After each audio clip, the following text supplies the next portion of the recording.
In order to factor a quadratic equation, before I can start factoring with the area model, the equation must be equal to 0, and I must have removed all the GCF.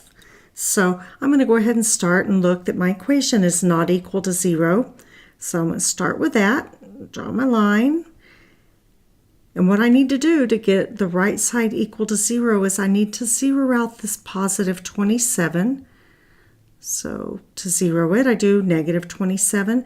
And on the other side, I want to put it right there. It's going to be my last term. So I'm going to go ahead and just put where it's going to be inserted. And so what I've really got here is negative 3x squared plus 30x minus 27 equals 0. Okay, so now I have it equal to 0. I need to remove a GCF.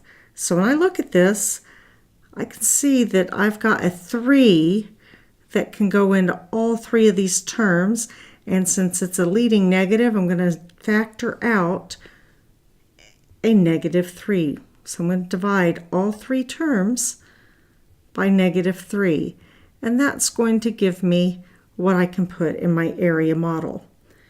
So negative 3 parentheses x squared, then 30x divided by negative 3 gives me negative 10x, and negative 27 divided by 3 gives me plus 9 equals 0.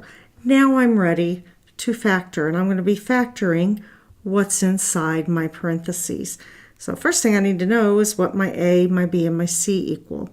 So I got A equals 1, B equals negative 10, and C equals 9. And those are coming from the A, B, and C inside the parenthesis. And now I can set up my X puzzle. And my X puzzle is A times C on the top and B on the bottom. So my A times C, 1 times 9 is 9, and my B is negative 10. So I'm looking for factors that when I multiply them together are positive 9, and when I add them equal negative 10. So to get a positive number, I'm going to have a negative times negative for them to add to a negative. So we're going to go ahead and just look at negative 9 times negative 1.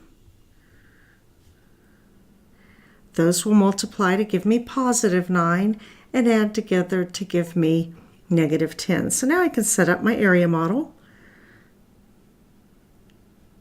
and put in what I know.